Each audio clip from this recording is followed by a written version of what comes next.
अस्सलामुअलैकुम friends, welcome to my channel Miyan Bhatia.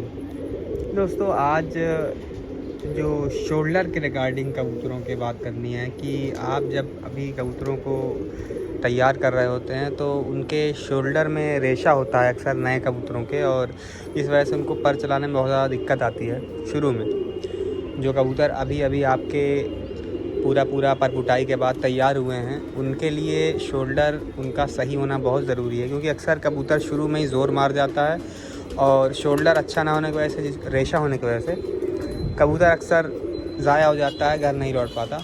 तो उसके रिगार्डिंग दोस्तों सबसे अच्छी चीज़ ये है कि आप रोटी के भूरे बना लें जिसे कहते हैं, या सिंपल ज़बान में कहें तो रोटी तोड़ लें, और उसमें करीब अगर आपके पास करीब 6 रोटियां हैं तो 6 रोटियों में आप आधा चमचा हल्दी और आधा चमचा गोल मिर्च पीसी हुई मिला लें, और करीब आधा चमचा या 1 चमचा तेल रख लें सरसों का, और ये तीनों चीज़ें मिक्स करके रोटी में इस तरह से देखें मैंने मिला रखा है, इस तरह से रोटी को तैयार कर लें।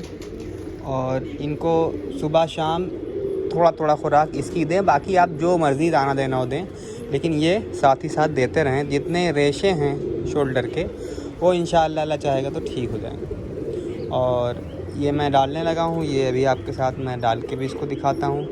और साथ ही साथ जो कबूतर मेरा मैंने पिछली वीडियो में आपको दिखाया था फ़िरोज़पुरी मादा, जिसके गले में रेशा था, खांसी आ रही थी, तो अल्हम्दुलिल्लाह उसको अल्लाह ताला ने सेहत दी है और वो सेहतमंद हो गई है।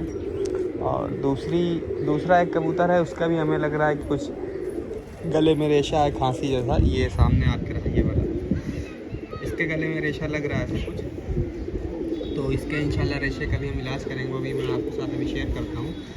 वो मादी मैं आपको दिखाता हूँ जिसकी रेशे की हमने दवा करी थी, वो अभी मुझे दिख नहीं रही है। तो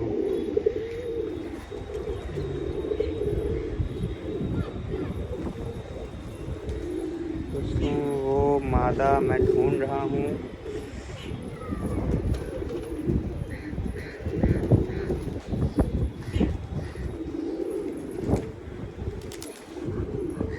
ये रही मादा रेशे वाली। अल्हम्दुलिल्लाह से कोई खांसी अब नहीं आ रही है, इसका रेशा ठीक हो गया है और सेहतमंद दिख रही है। और इसको हमने दूसरी खुराक नहीं दी।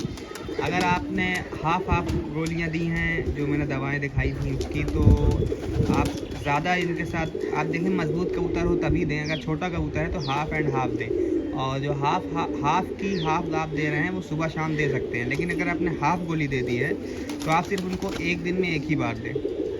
तो ये मादा तो बहरहाल फिट दिख रही है बिल्कुल, और इसका तबीयत बिल्कुल सही दिख रही है। दूसरे वाले कबूतर को अभी हम पकड़ते हैं और देखते हैं क्या मसला है। अरे दोस्तों, ये वो बच्चा है जिसको रेशे की शिकायत है, और आप देखें किस तरह से मुंह खोल रहा है ये। और रेशे की शिकायत में यही होता है कि कबूतर या तो खांसने लगता है या अच्छा खासा मुंह खोल के एनी टाइम उसका मुंह खुला हुआ होता है।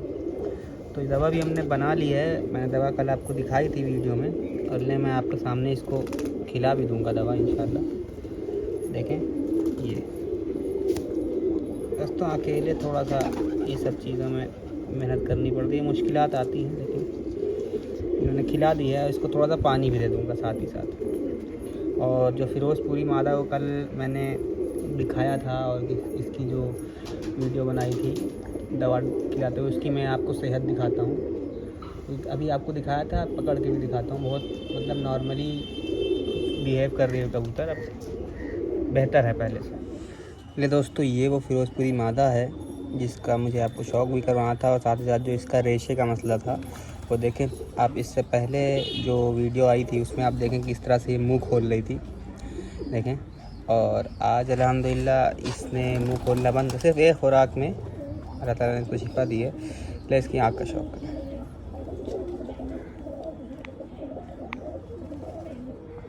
ये दोस्तों, ये कबूतर बहुत अक्लमंद है हमारे, और पर तो हमने इसका काट रखा है, और ये इसी कलर में आते हैं। वजह यह है कि इसमें सुर्खा हमने डाला हुआ है, सुर्खी मादा से इसका एक पर सुर्खी मादा में भी है फ़िरोज़पुरी का। तो ये वो कबूतर दोस्तों, दिखाने का मकसद ये था कि जो दवा हमने इस्तेमाल करी थी रेशे के लिए वो काफ़ी ज़्यादा असरदार है और इसको अगर आप इस्तेमाल करते हैं तो इंशाल्लाह रेशे से फ़ायदा होगा।